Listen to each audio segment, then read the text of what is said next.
से कम ये समझने के लिए बहुत सिंपल चीज से स्टार्ट करते हैं कि भाई चलो एक फंक्शन दिया हुआ है, ठीक है, और उस फंक्शन के साथ क्या हो रहा है।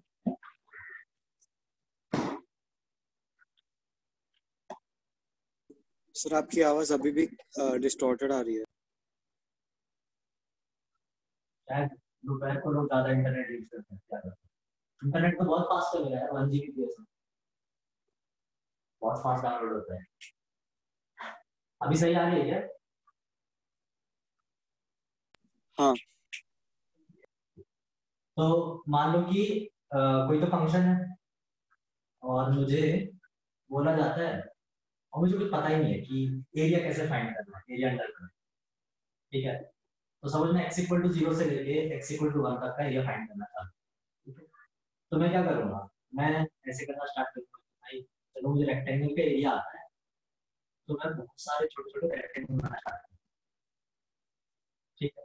तो ये अपना x एक्सिस है, तो मैंने ऐसे रेक्टेंगल बनाना स्टार्ट किया, ठीक है। तो ऐसे बनाओगे रेक्टेंगल, अगर ग्राफ ज्यादा स्टीप होगा, है ना, हर चीज सुनते जाओ ध्यान से, अगर ग्राफ ज्यादा स्टीप होगा तो एरर बढ़ जाएगी यहाँ, राइट, क्योंकि ऐसा ट्रायंगुलर रीजन है जो थोड़ा कम है मेरा, ठीक है। तो ये मैं ऐसे रेक्टेंगल्स कर करके मैं एक एरिया फाइंड कर सकता हूँ, ये तुम्हें समझ में आ रहा है।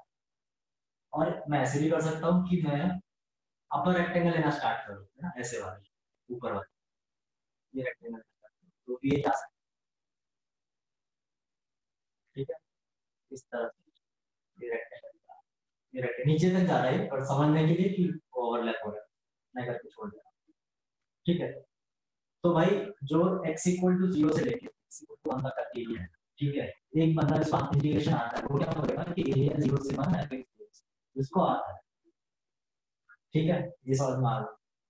और एक बंदा है, ठीक है, जैसे एक छोटा एग्जांपल लेते हैं, अगर मैं तुमसे बोलूं कि भाई ये sin x का ग्राफ है ना, समझते हैं ना, 0 से पाई, ठीक है, sin x का ग्राफ है, मुझे इसके अंदर का एरिया चाहिए, राइट।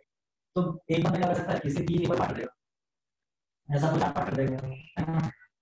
अब मैं ऐसे ऐसे रेक्टेंगल बनाना स्टार्ट, ठीक है, तो इसे तो इन दो रेक्टेंगल्स से थोड़ा ज्यादा ही हो गए, राइट, क्योंकि इतना इतना काटना छोड़ दिया। अब एक बंदा और क्या करेगा, एक बंदा क्या करेगा और नंबर ऑफ रेक्टेंगल्स बढ़ा देगा, तो उसने मान लो से रेक्टेंगल लेना स्टार्ट किया, ठीक है। तो जो रेक्टेंगल लेना स्टार्ट किया उसने, तो इसका जो एरिया होगा जो इन सारे रेक्टेंगल्स का सम आने वाला है, ठीक है। तो ये सम का जो सारे रेक्टेंगल्स का जो सम है वो ज्यादा क्लोजर होगा एक्चुअल एरिया के कंपेयर टू दिस, क्योंकि यहाँ पे एरर ज्यादा है, राइट। तो मैं जितना नंबर ऑफ रेक्टेंगल बढ़ाते जाऊंगा तो मेरे जो ट्रायंगुलर एरर वाले पार्ट है ना, ये ट्रायंगुलर वाले पार्ट उनकी जो स्पेस वो कम होती है। सपोज कोई अगर 10 रेक्टेंगल बना दे, है ना, बहुत छोटे छोटे गैप में ऐसे ऐसे रेक्टेंगल बनाना स्टार्ट करोगे, ठीक है। तो ये वाला जो बंदा है इसको जो एरिया मिलेगा इससे ज्यादा बेटर मिलेगा, इसमें एरर का मार्जिन वो कम होता जा रहा है, राइट। तो अगर अगर मेरा नंबर ऑफ रेक्टेंगल्स, ठीक है, मैं नंबर ऑफ रेक्टेंगल्स को सपोज कर 1000 कर, तो और एरर का मार्जिन कम हो जाएगा। अगर मैं नंबर ऑफ रेक्टेंगल्स को इनफाइनाइट कर दूं तो हो सकता है कि मेरा एरर का मार्जिन 0 का क्रॉस करेगा। तो ये चीज तो तुम्हें समझ में आ गई होगी कि अगर हम 0 से pi under sin x area find करना है, किसी दो रेक्टेंगल लिए, किसी 6 लिए, किसी सपोज 15 लिए, तो इसका एरिया मोर एक्यूरेट है कंपेयर टू दिस, ठीक है। और एक बंदा ऐसा है जो इनफाइनाइट रेक्टेंगल्स ले, तो इसका इनफाइनाइट रेक्टेंगल होंगे उसका एरिया एकदम closer to area under curve sin x आ जाएगा, है ना। तो कांसेप्ट ये है, ये हम यूज करने वाले हैं, ठीक है। तो तुम्हारे पास n टेंडिंग टू इंफिनिटी मतलब number of rectangles tending to infinity ना जरूरी चीज, वो तुम्हें क्लियर हो चुका है, ठीक है। तो ये एक चीज समझ में आ रहा है। अब अगली चीज मैं क्या बोल रहा हूँ कि मैं ये जो था ये भी समझ रहा था, फिर से ध्यान समझ, ये वाला जो पॉइंट है, ये वाला जो पॉइंट है वो मेरा कौन सा पॉइंट है, तो दूर लिख रहा हूँ x इक्वल टू 0, ठीक है। और ये वाला जो पॉइंट है ये मेरा कौन सा पॉइंट है, x इक्वल टू 1। तो मैं बेसिकली क्या कर रहा हूँ, मैंने 0 से 1 जो भी ये सारे पार्ट 0 से 1 इन सब के ये जो लेंथ है इसके मैंने n पार्टीशंस कर, ठीक है। क्या किए एन पार्टिकल्स किए। तो हर एक जो सेगमेंट है उसकी विड्थ कितनी रहेगी 1/n। तो ये पहला विड्थ 1/n है, इसलिए इस वाले पॉइंट का x कोऑर्डिनेट 1/n है। अगला विड्थ फिर से 1/n है, इसलिए इस पॉइंट का x कोऑर्डिनेट 2/n है। फिर इसका x कोऑर्डिनेट 3/n है, इसका फिर x कोऑर्डिनेट 4/n है। फिर ये भी तुम्हें समझ में आ गया होगा, इसमें भी कोई डाउट राइट। ये सब समझ में आ गया, क्लियर है। और जो ये लास्ट वाला पॉइंट है उसका x कोऑर्डिनेट कितना है, ये वाला लिख सकता हूं n/n, और इसे जो पहले वाला जो होगा उसको लिख सकता हूं मैं n-1/n। तो भाई यहाँ पे तो सब क्लियर है आई होप, ठीक है। अब दो चीजों पे आता है कि हमने स्टार्टिंग में दो टाइप के रेक्टेंगल लिए। एक रेक्टेंगल लेते हैं रेड वाले, तो रेड वाले जो सारे रेक्टेंगल थे वो ग्राफ के नीचे थे राइट, और जो ब्लैक वाले रेक्टेंगल थे वो ग्राफ के सारे ऊपर, ठीक है। ये भी समझ वाली बात। अब मैं एक काम करता हूँ, अब जैसे ये जो पहला रेक्टेंगल है ना, ये रेक्टेंगल इसमें एक पॉइंट देगा, फिर यहाँ पे ऑन ग्राफ एक पॉइंट ये है, ऑन ग्राफ एक पॉइंट ये, ऑन ग्राफ एक पॉइंट, ठीक है। दिख ना रहा हो तो बता देना, मैं बड़ा करके दिखाऊंगा, ठीक है। तो ये से ये वाला जो पॉइंट है ना, तो इस पॉइंट का x कोऑर्डिनेट 0 है और y कोऑर्डिनेट कितना है f ऑफ 0 राइट। तो ये जो हाइट होगी, ये हाइट यहाँ से लेकर आते हैं राइट, ये हाइट कितनी होगी f ऑफ 0। और ना ऐसे ही जो अगला वाला पॉइंट है, जैसे इसको मैं चलो पॉइंट के नाम देते जाता हूँ, लाइक ये वन, अगला पॉइंट ये मान लेते हैं b1 है, सॉरी a2 लेते हैं, ये वाला पॉइंट, फिर अगला पॉइंट क्या रहेगा, इस तरह चल जाएगा। और नीचे ये वाले पॉइंट के नाम देते हैं, सपोज ये पॉइंट b1 है, ये b2 है, ये b3 है। तो तुमसे अगर कोई पूछे कि भाई a1 b1 ये लेंथ कितनी है, तुम बोलोगे f ऑफ 0, ये लेंथ ऑफ 0। अगर किसी ने पूछा कि a2 b2 लेंथ कितनी है, तो तुम क्या बोलोगे कि भाई इस पॉइंट का x कोऑर्डिनेट 1/10 है, इसलिए ये हाइट कितनी आएगी, मतलब ग्राफ है, ग्राफ में x है, x कॉरस्पॉन्डिंग में y है, हाइट कितने आ जाएगा आपको 1/। फिर मैंने पूछा कि a की हाइट कितनी है, तो तुम बोलोगे 2/, है ना। तो ये समझ में आ गया तुम्हें। तो भाई ऐसा करते करते हम लास्ट में पहुंचेंगे, तो इस वाले पार्ट की हाइट कितनी होगी आपको n/1, ठीक है। और जैसे ये वाला पॉइंट जो है, इस वाले पार्ट की हाइट कितनी है, सपोज किसी ने पूछा ये हाइट कितनी है, तो क्या बताओगे f ऑफ n-, ठीक है। तो मैंने हर एक रेक्टेंगल की हाइट फिक्स करते जाना। अब थोड़ी और चीजें समझ में, तो मैं ये हटा देता हूँ, ये साइन वाला, ये तो तुम्हें समझ में आ ही गया था। इसका इसका यूज ये था कि जितने नंबर ऑफ रेक्टेंगल्स होंगे उतना मेरा रिजल्ट ज्यादा डिसाइड होगा, ठीक है। इसको हटा देता हूं।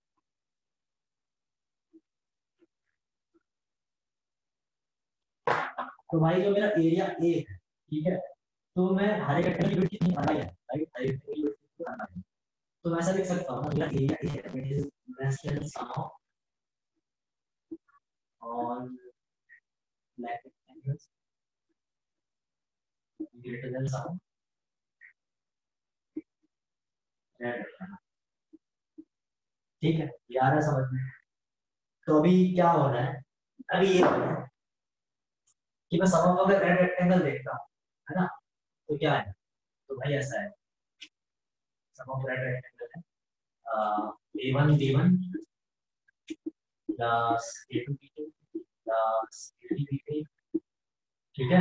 कहां तक, ये भी बहुत इंपॉर्टेंट है, कहां तक। तो रेड रेक्टेंगल की जो लास्ट हाइट है वो ये वाला है, ये वाला पॉइंट है लास्ट, यस बस ये last red red red rectangle की हाइट है। तो ये फर्स्ट पॉइंट b1 था, ये b2, ये b3, तो ये वाला जो पॉइंट होगा इसका अगर मैं कोऑर्डिनेट लिखना चाहूँ, ये वाला पॉइंट होगा bn, ठीक है। ये वाला पॉइंट होगा an, ठीक है। ये वाला जो पॉइंट होगा वो पॉइंट होगा an+1, ये वाला जो पॉइंट होगा जो x1 है वो पॉइंट होगा bn+1, ठीक है। तो ये सारे मैंने समझा दिए तुम्हें, पॉइंट्स के नाम है सारे। तो जो पहला रेड रेक्टेंगल है उसकी हाइट है a1 b1, ठीक है। इनटू विड्थ हमें करने वाला हूं, तो सबकी विड्थ क्या है, इक्वल है, तो मुझे एरिया का एडिशन फाइंड करना है, तो विड्थ को मैं बाहर निकालूंगा, ठीक है। तो वो काम कर दिया है।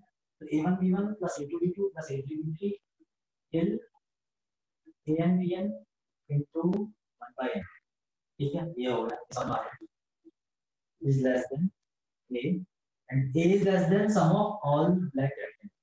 अब ब्लैक रेक्टेंगल की स्टोरी समझो।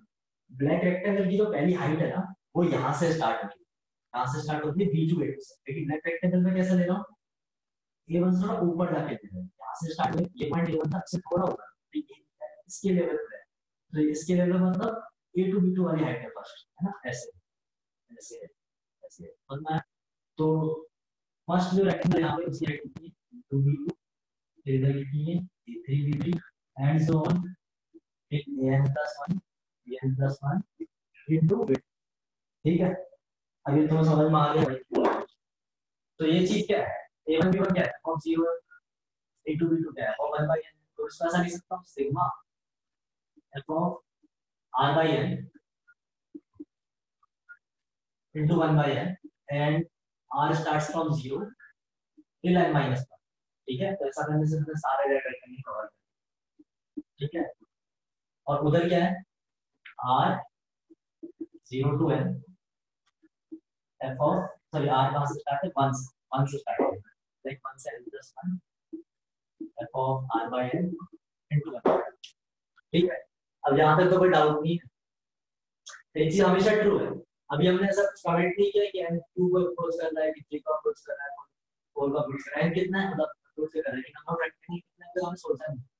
बट अगर नंबर ऑफ रेक्टेंगल इंफिनिटी को अप्रोच करे, है ना, तो ये इंपॉर्टेंट चीज कि इफ n अप्रोचेस इंफिनिटी, तो फिर मैं क्या बोलूंगा कि मेरा जो r 0 to n minus 1 of r by n into 1 by n वो किसको अप्रोच करना स्टार्ट करेगा, है ना, क्योंकि जितने मेरे नंबर ऑफ रेक्टेंगल्स ज्यादा बढ़ते जाएंगे, ये ट्रायंगुलर जो रीजंस, सारे जो ट्रायंगुलर रीजंस है, इनकी वजह से जो एरर आ रही है वो एरर कम होती है, राइट। तो मेरा एरिया धीरे धीरे बढ़ना स्टार्ट करेगा टुवर्ड्स ए, और मैं आगे। और ऐसे ही अगर इस वाले एरिया की मैं बात करूं, तो अगर नंबर ऑफ रेक्टेंगल्स इनफिनिटी को अप्रोच करेंगे, तो ये वाला एरिया किसको अप्रोच करना रहेगा, ए की तरफ। समझ में आ गया। तो हो क्या है क्वेश्चन है, अब आप समझ में आ रही बात है, तुमने वो जो पढ़ा होगा जो कि हम r by x डाल देते हैं, और by 2x डाल देते हैं, ऐसा क्यों कर रहे हैं। तो यहाँ पे जो हमने किया है, अब और थोड़ी समझो, यहाँ पे हमने क्या किया, डिस्क्रीट एडिशन। डिस्क्रीट एडिशन का मतलब क्या किया कि मैंने ऐसे हर एक पॉइंट पे, हर एक पॉइंट पे मैं रेक्टेंगल्स ले जा रहा हूँ, सीक्वेंस में करते हैं हम, सिग्मा r12 लेके समथिंग r12 लेके 100। यहाँ पे हम r12 लेके, जैसे r1 से लेके n plus 1 तक आ रहे हैं, r0 से लेके n minus 1 तक आ रहे हैं, तो हम एक एक वैल्यू पे रिपोर्ट करते हैं, राइट। और जो मेरा इंटीग्रेशन होता है, इंटीग्रेशन क्या होता है, इंटीग्रेशन एक कंटीन्यूअस एडिशन होता है, ये समझ में आ रहा है। जो सिग्मा है वो भी एडिशन होता है, इंटीग्रेशन वो भी क्या होता है, एडिशन होता है। बट ये कैसा एडिशन है, ये है discrete addition, part wise, first part plus second part plus third part plus fourth part. और जो इंटीग्रेशन है वो कैसा एडिशन है, वो कंटीन्यूअस एडिशन है, उसमें उसमें कोई ऐसा बीच में ब्रेक नहीं है कि 0 से 1 के बीच में ऐसे 100 पार्ट कर दूंगा, है ना, क्योंकि इसमें तो हम हर एक पॉइंट को ले जा रहे हैं ना, 0 0.1 0.2, और इनके बीच में भी कितने हर एक पॉइंट्स हैं, उन सबको ले जा रहे हैं। तो कंसेप्ट क्या है कि जब मैं ऐसी बात कर रहा हूँ f of r by n 1 by, ठीक है, ये वाली जब बात कर रहा हूँ, तो ये मेरा डिस्क्रीट सम, ठीक है, और ये मेरा जो है ऊपर वाली चीज है वो मेरा कंटीन्यूअस सम। बस ये दोनों चीजों में डिफरेंस। तो डिस्क्रीट सम कंटीन्यूअस सम में कब कन्वर्ट होगा, जब मेरा n किसको अप्रोच करे, इंफिनिटी को अप्रोच करे। तो जब n इंफिनिटी को अप्रोच करेगा, तो जो हम यहाँ पे 1 by n रेक्टेंगल की लिमिट ले रहे थे, तुमने कभी अगर शुरुआत में एरिया के क्वेश्चंस अगर किए होंगे, सपोज फिजिक्स में किए होंगे, तो dx बिट के स्ट्रिप लेते हो, फिर y हाइट की रेक्टेंगल लेते हो, राइट। तो y क्या है, वही वही f of r by n y हो गया तुम्हारा, तो देख, और जो मेरा 1 by n वो क्या हो गया, dx हो गया, समझ में आया। और जो तो हम क्या करते हैं, तो हम x किसको माना है, जो r by n है ना, r by n क्या है, डिफरेंट डिफरेंट वैल्यू ली जा रहा है, तो यहाँ पे वो डिफरेंट वैल्यू कौन ले रहा है, x ले रहा है। तो मैं r by n को किससे रिप्लेस कर रहा हूँ, r by n को x से रिप्लेस कर रहा हूँ, राइट। और जो x की लोअर वैल्यू आएगी, तो x की लोअर वैल्यू कैसे आएगी, ये इंपॉर्टेंट है, x की लोअर वैल्यू कैसे आएगी, limit n tending to infinity r का लोअर वैल्यू अपॉन n, समझ में आ गया। और इसी तरह कोई पूछे कि x का हाईएस्ट वैल्यू कैसे आएगा, तो हम क्या लिखेंगे, limit n tending to infinity r highest upon n। ठीक है, ये दोनों ही केसेस हैं। r जैसे यहाँ पे r का लोएस्ट वैल्यू कितना है 1 है, तो r by n की लोएस्ट वैल्यू कितनी आ जाएगी 1 by n। उसकी लिमिट अगर निकालें तो कितनी आ जाएगी 1 by n की लिमिट कितनी आ जाएगी 0 आ जाएगी। ठीक है, और आ गया तो ये इसमें कन्वर्ट हो जाएगा 0 की साइड में। अगर r की मैं हाईएस्ट वैल्यू लेता हूँ तो r की हाईएस्ट वैल्यू यहाँ पे कितनी है n प्लस 1, तो x की हाईएस्ट वैल्यू कितनी आएगी भाई r की हाईएस्ट वैल्यू अपॉन n, और फिर लिमिट लगा देंगे तो ये कितना आ जाएगा n प्लस 1 अपॉन n, है ना। तो n प्लस 1 अपॉन n की लिमिट कितनी आ जाएगी जब n इंफिनिटी अप्रोच करेगा 1। ठीक है, तो ये जो चीज है किसमें कन्वर्ट होने लगेगी a की तरफ, है ना। तो a क्या है 0 से 1 fx dx। सेम चीज यहाँ पे कर सकते हैं कि r अगर हमने 0 से n लिया, 0 से n माइनस 1 लिया, तो 0 बाई n तो 0 ही हो गया, खत्म डबल में 0। और n माइनस 1 इसलिए का लिमिट देखते हो n minus 1 whole by n, इसलिए का लिमिट देखते हो तो इसकी लिमिट इंफिनिटी कितनी जाएगी 1 हो जाएगी। तो दोनों के दोनों जो टर्म्स है कौन से वाले, sum of right rectangle sum of left rectangle. अगर n इंफिनिटी अप्रोच कर रहा है तो वो दोनों के दोनों एरिया की वैल्यू को अप्रोच कर रहे हैं, और एरिया की वैल्यू को किससे रिप्रेजेंट कर रहे हैं ऑलरेडी 0 टू 1 x। और मान लो तो इसके अंदर तुम्हें करना क्या है, इसके अंदर हम बेसिकली ये कर रहे हैं कि हमारा जो सम था पहले लिमिट ऑफ सम, वो सम डिस्क्रीट एडिशन, और हमने क्या किया है डिस्क्रीट एडिशन को किसमें कन्वर्ट कर दिया है कंटीन्यूअस एडिशन में। समझ गया। अच्छा करना क्या है वो तुमने ऑलरेडी बहुत जगह पढ़ लिया होगा, तो मुझे आइडिया देना था कि एक्चुअल में हुआ क्या, तो शायद समझ गया होगा, क्वेश्चंस करेंगे तो फील आएगा। तो ये है ना, तो तुम्हें सिर्फ r बाय n को कर देना है x में कन्वर्ट, एंड एक चीज लिखना भूल गया 1 बाय n किसको 1 बाय n को क्या कर दोगे dx विड्थ। ठीक है, और जो इंटीग्रेशन का साइन है वो कहां से आया सिग्मा के साइन से आया, दोनों का मतलब एडिशन। तो अभी ये इसमें कोई डाउट है तो पूछ लो, फिर इसको मैं वापस एक बार हाईलाइट करके लिख दूंगा क्या करना, और क्वेश्चन सर कभी भी क्वेश्चन में ऐसा नहीं हो जाएगा कि डिसकंटिन्यूस हो जाएगा ग्राफ। इसमें सर मतलब कौन सा भी क्वेश्चन रहेगा लिमिट का, ग्राफ अगर डिसकंटिन्यूस हो गया तो लगा सकते क्या, क्योंकि आपने उधर लिखा है कंटिन्यूस। अरे भाई समझे नहीं, डिस्क्रिप्ट सम समझ में आ रहा है। डिस्क्रिप्ट सम मतलब मैं आर की एक एक करके वैल्यू पुट कर रहा हूँ 1 2 3 4 5 6 7 ऐसे। कंटिन्यूअस सम का मतलब ये है कि जब मैं ये समझो जब मैं 0 से 1 के बीच में ये जब विड्थ बना हुआ है ना स्ट्राइक्स बना हुआ, तो कोई भी स्ट्राइक में गैप नहीं होगा, और स्ट्राइक की वैल्यू स्ट्राइक की विड्थ किसको अप्रोच कर रही होगी 0 का अप्रोच कर रही होगी। तो मुझे जैसे मैंने पहला स्ट्राइक जो विद नेक्स्ट किया, तो मैं अगला जो स्ट्राइक होगा ना बस 0.1 का नहीं लेने वाला, 0 के बहुत क्लोज लेने वाला, फिर और 0 के अगला उसके भी और क्लोज लेने वाला। आ रहा है समझ में। तो इसमें कंटीन्यूअस सम का मतलब ये है कि बीच में कुछ भी छूट नहीं रहा है, ऐसा एकदम 0 से लेके मतलब एडिशन हो जा रहा है रेक्टेंगल्स का, ये भी रेक्टेंगल्स का। और यहाँ पर रेक्टेंगल्स कैसे पहले 0 पे लिया फिर 1 पाई लिया फिर 2 पाई लिया 3 पाई लिया 4 पाई। आ रहा है समझ। ये है तो ये डिस्क्रीट सम है और ये कंटीन्यूअस सम है। इंटीग्रेशन जो होता है वो कंटीन्यूअस सम होता है, कंटीन्यूअस फंक्शन से कंसीडर करो।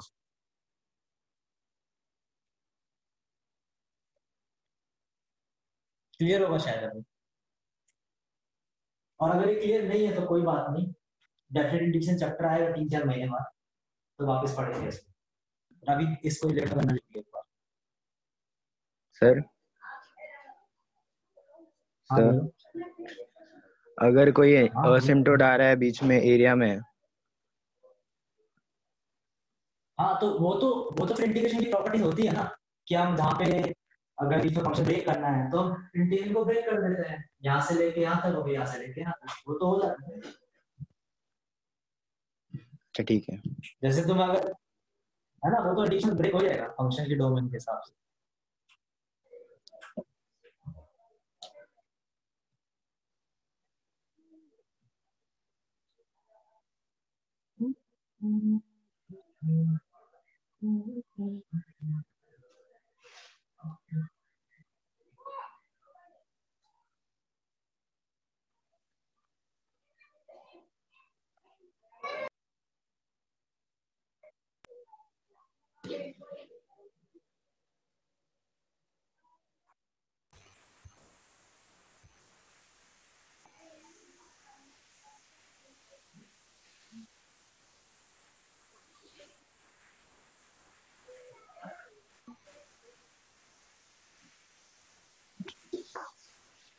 तो एक बार फिर से ये तो हो गया सब अपन मस्त है जो भी अच्छा करें।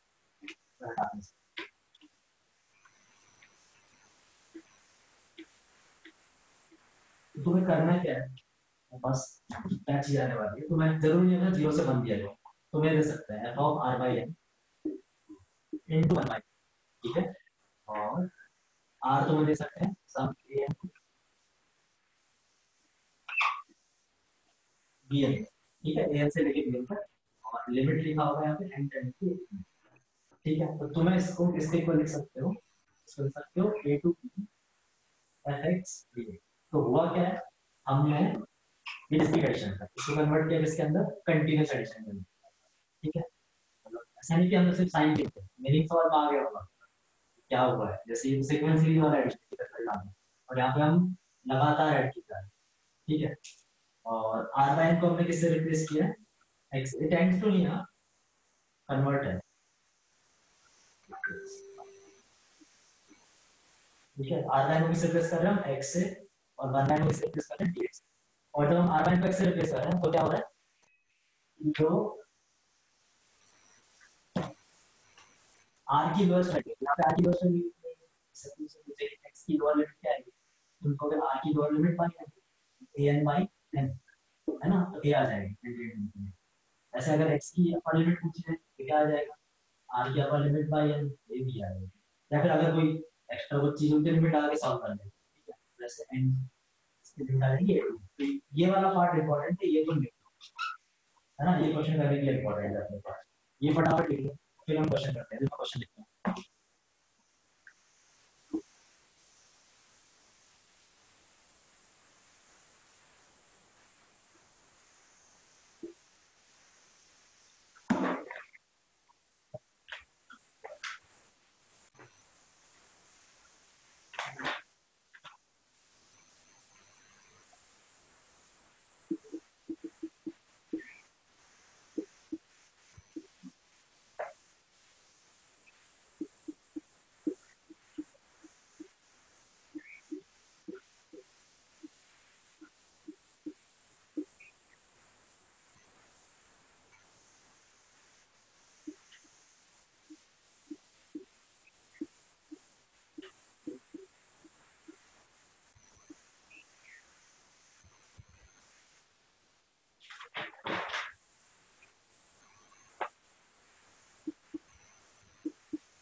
तो पहले का π/2 है।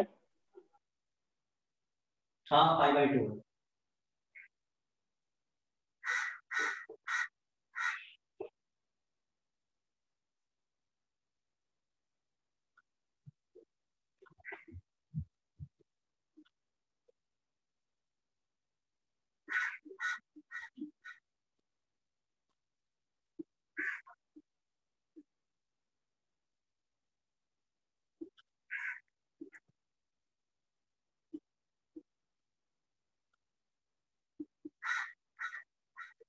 तो ये एकदम इजी भी नहीं है, एकदम टफ भी नहीं। इससे भी बहुत अच्छे अच्छे क्वेश्चन एग्जिस्ट करते हैं, हम नेक्स्ट क्लास में करेंगे। और अभी 4 करके थोड़ा समझ लेते हैं करना क्या है।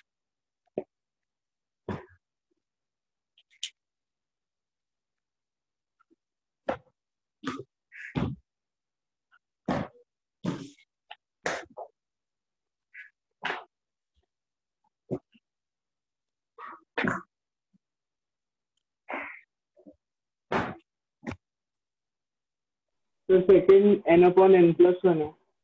एन नहीं आएगा ना, एन कैसा आएगा? 1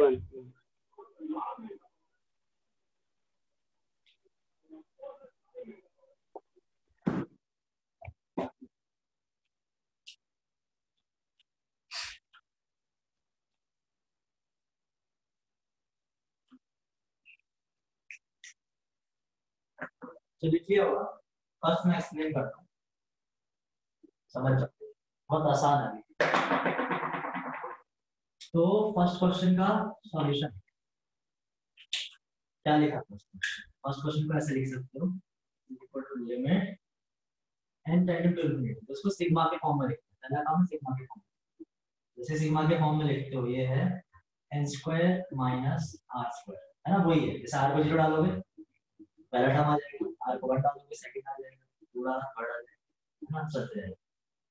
और जो r की वैल्यू है वो 0 से लेके n-1 तक है। ठीक है, तो अभी हो क्या रहा है, ये बन गया। अब मुझे इसको उस फॉर्म में कन्वर्ट करना है कि मेरे पास एक 1/n होना चाहिए, है ना? 1/n अलग से होगा और बाकी सब कुछ r/n के टर्म्स में होगा। समझो इस चीज को, एक तो पूरा फंक्शन किसके टर्म में चाहिए, r/n के टर्म्स में, और एक 1/n एक्सपोनेंशियल, तभी मैं कन्वर्ट कर सकता हूं। ठीक है, तो ये क्या बन जाएगा, r 0 to n-1। अगर मैंने यहाँ से n कॉमन लिया तो n आ गया, और ये कितना आएगा, 1 माइनस r/n। तो आ गया, तो इसको ऐसा भी समझ सकते हो, ये और फील लेने के लिए 1/n। ठीक है, तो ये जो चीज है वो तुम्हारी f ऑफ r/n और ये चीज है वो 1/n। तो मुझे करना क्या है, बहुत आसान हो गया, r/n है ना, x की वैल्यू तो 0/n करेंगे तो दोस्त 0, n-1/n करो। अगर तुमसे कोई पूछता है कि limit n tending to infinity n-1/n क्या है, सबको पता है, तो अपर वैल्यू कितनी रहेगी, 1 आ जाएगा। 1/n को किससे रिप्लेस कर रहे हैं हम, dx, और r/n को किससे रिप्लेस कर रहे हैं, x²। तो ये हो गया dx अपॉन √1 माइनस x²। अभी तो मैंने फंक्शंस में भी समझाया था, sin इनवर्स x का डिफरेंशिएशन, है ना, यही होता है बराबर 1 माइनस x। तो उतना अगर याद है तो इसका इंटीग्रेशन हो जाएगा sin इनवर्स x, और ये रहेगा 0 to 1, है ना? तो sin इनवर्स 1 हो गया π/2, sin इनवर्स 0 हो गया 0 π/2। ठीक है, ये समझ गया होगा। इसमें कोई डाउट है तो देख लो। ऐसे फटाफट सेकंड वाले का जनरल टर्म डिफाइन करो। तो सेकंड वाला हाफ, सेकंड वाला हाफ हाँ हाफ ही होगा।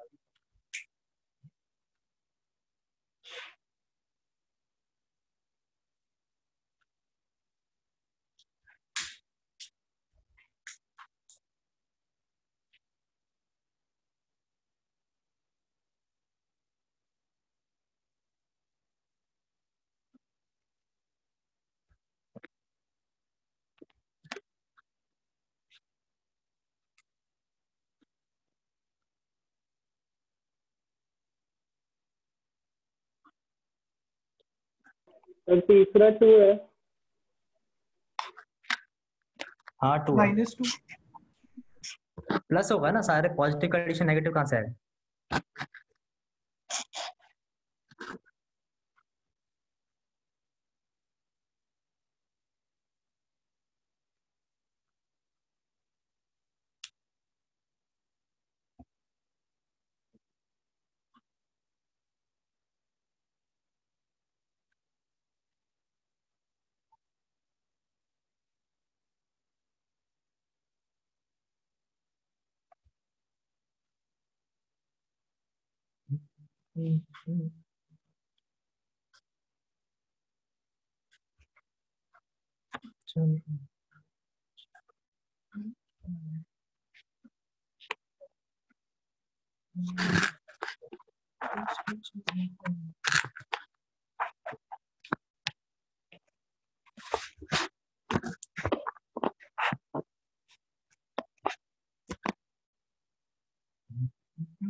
तो देख लो, सेकंड कुछ खास है नहीं, तो सर चौथा ऐसा LN2 है।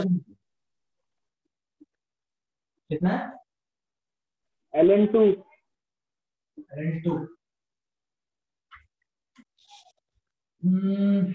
चलो करते हैं इसको, याद नहीं आ रहा मेरे पास, तो हम देख तो ये क्या है, n इंटू n तो कांस्टेंट है, और यहाँ पे कितना n प्लस आर का होल स्क्वायर, बस सिंपल सी चीज है।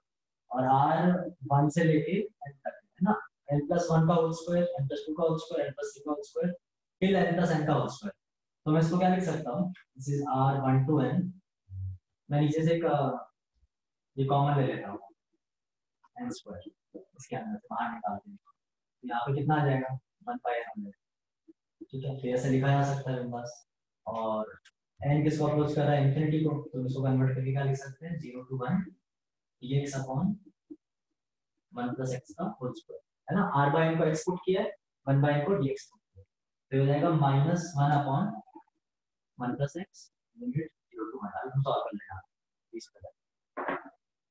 इसी तरह थर्ड देखो,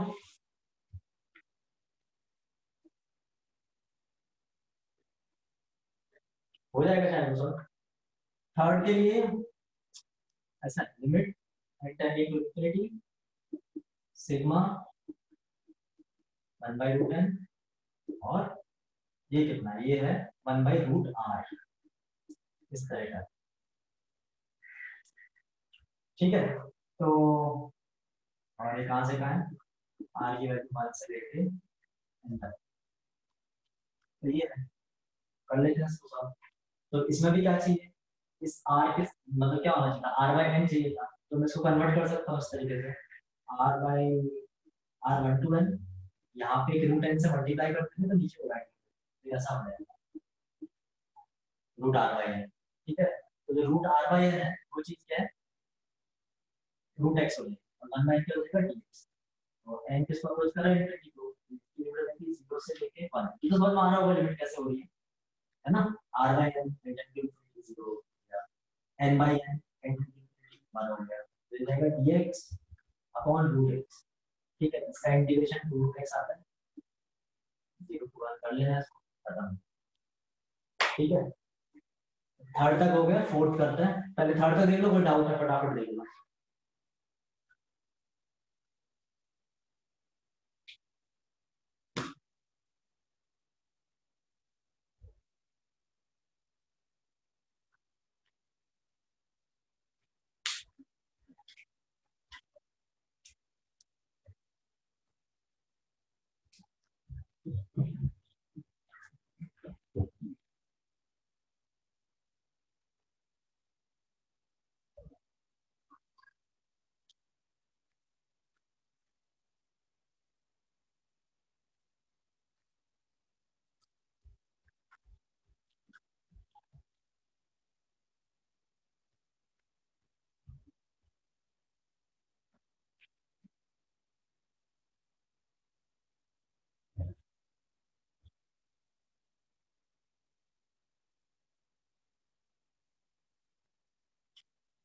चलो फोर्थ देखते हैं, फटाफट खत्म करते हैं।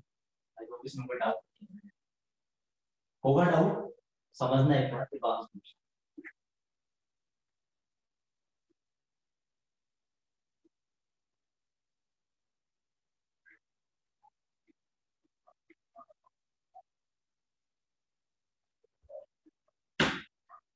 हाँ भाई, तो इसमें क्या सीन है, अगर हम n फैक्टोरियल से डिवाइड करते हैं तो क्वेश्चन समझते हैं। 2n फैक्टोरियल है, 2n फैक्टोरियल में 2n factorial upon n factorial जो है उसको ऐसे लिखा जा सकता है n plus 1 n plus 2 n plus 3 n plus 3। ये तो सबको समझ में आ गया होगा सबको। 1 से लेके 2n तक लिखा, नीचे 1 से लेके n तक लिखा, शुरुआत के 1 से लेके n तक लिखा, बट प्लीज तो ये जो क्वेश्चन लिखा हुआ है वो इस प्रकार है, limit n tending to infinity product product of n plus r, है ना? ठीक है। अब एक चीज समझ में आएगा, जैसे divide by n raise to n, तो हर एक के नीचे के n डाल दो, आया समझ? ये n रेज़ टू n है सारे, तो एक करके सर स्पेशल। तो मैं क्या लिख सकता हूँ, अब हर एक का किस टाइप की लिख रही है, n plus 1 by n, n plus 2 by n, n plus 3 by. ये चीज कितना है, n plus r by n है, इसका प्रोडक्ट है, और r की वैल्यू कहां से है, 1 से लेके n तक। तो ये सब जो ब्रैकेट के अंदर वाली चीजें वो सॉल्व होगी। रेज़ टू कितना है, 1 बाय n, ठीक है। तो अभी हो क्या रहा है भाई, ये तो कुछ तो बन रहा है ना? इन सबकी लिमिट 1 है, लेकिन सबकी इंडिविजुअल लिमिट कितना 1 है, 1 1 1 1, ठीक है। बट प्रोडक्ट है, हो सकता है और सारे 1 से बड़े हैं, तो 1 से बड़े कोसाइन नंबर्स किसको अप्रोच करेंगे, इंफिनिटी को अप्रोच करेंगे ना, सारे 1 से बड़े हैं, तो सबका प्रोडक्ट अगर करोगे तो इंफिनिटी को अप्रोच करते हैं, तो इंफिनिटी रेज़ टू 0 टाइम का। तो हमें क्या लेना पड़ेगा इसको सॉल्व करने के लिए, लॉग, ठीक है। तो लॉग ले लेते हैं, जैसे लॉग लोगे तो मान लेते हैं कि इसकी लिमिट किसके इक्वल थी, एल के इक्वल, तो ln l इक्वल्स टू, अब लॉग लेने से क्या होगा, ये समझने वाली बात। लॉग लेने से जो ये प्रोडक्ट है वो किस में कन्वर्ट हो जाएगा, एडिशन में, है ना? सब बहुत सारे टर्म प्रोडक्ट में होते हैं, लॉग लेने से सब log of this plus log of this plus log of this, ये हो जाएगा 1 by n sigma r1 to n ln n plus r by n, ठीक है। तो इसको मैं लिख सकता हूँ limit n tending to infinity 1 by n ln 1 plus r by n, और r जो है 1 से लेके n, तो एक बहुत टाइप आसान से बता रहेगा आंसर। तो 1 by n को मुझे समझ में आ गया किस तरीके से करना है, 1 by dx हो गया, तो ये है ln 1 plus x into dx, इसका इंटीग्रेशन है, ठीक है। अब इसके आगे तो भाई तुम्हारे स्किल्स हैं कि इंटीग्रेशन कितना आता है, लिमिट का काम खत्म हो गया। तो मान लेते हैं 1 plus x को बिना t ले लेंगे, ठीक है। तो ऐसा करने से क्या होता है, ऐसा करने से लिमिट की लोअर लिमिट है, जब x को 0 डालूंगा तो t कितना हो जाएगा 1, जब x को 1 डालेंगे तो t कितना हो जाएगा 2, और यहाँ पे देगा ln t, क्योंकि 1 plus x का t होती है, और dx इक्वल टू क्या हो जाएगा dt, है ना? dt by dx 1 है, तो मुझे अभी ये इंटीग्रेट करना है ln t, ठीक है। अब ln t का इंटीग्रेशन कैसे होना है वो तुम ऑलरेडी फिजिक्स वाले सर ने समझा दिया होगा, इंटीग्रेशन बाय पार्ट्स, है ना? नहीं हो तो समझ लेना, मैं तो डायरेक्ट आंसर लिख रहा हूँ इस चीज का, ठीक है। तो इसका आंसर आ जाएगा t ln t minus t, ठीक है। मैं कन्विंस करने के लिए बोल सकता हूँ कि भाई इसको डिफरेंशिएट करके देखो, अभी इतना बोल सकते हैं। बाकी तुमने integration by part LMP sir ने या सीजीपी सर ने किसी को बताया है, रिसर्च के इतना हुआ नहीं होगा, तो इसको डिफरेंशिएट करके चेक कर लो तो कितना आएगा, मैच करने के लिए डिफरेंशिएट करके क्या आएगा, 1 into ln t plus 1 minus 1, तो ln t बचेगा, ठीक है। तो इसकी लिमिट कितनी आ जाएगी यहाँ से, ये हो गया 2 ln 2 minus 2 और 0 minus 1, ये कितना हो गया ln 4 minus 1, बस तो खत्म हो गया भाई। ln l is equal to ln 4 by e, तो तुम्हारा l की वैल्यू है वो है 4 by e, ठीक है। तो ये थोड़ा ठीक क्वेश्चन था, बाकी वैल्यू ठीक है, नॉर्मल मॉडल के काफी क्वेश्चन हो जाएंगे, बट जी थोड़ा और टफर साइड पूछते हैं, तो वो हम नेक्स्ट क्लास में करेंगे। तो इसमें कोई डाउट है तो समझ लो, पूछ लो, एक्सेप्ट दिस कि ये यहाँ से यहाँ कैसे है, ये तो मैं खुद से ढूंढता लिख देता हूँ, हाँ ये खुद से ढूंढना है, बाकी कोई डाउट है तो पूछ।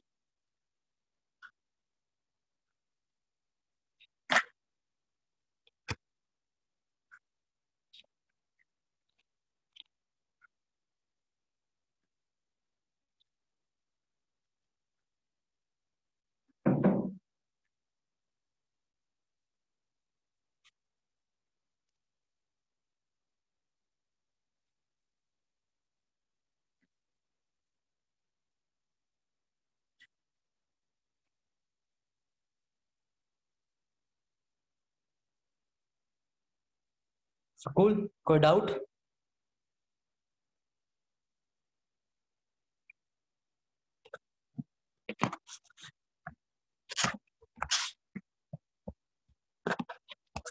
तो चलो बंद करते हैं, ठीक है? तो आज की सभा समाप्त भाई।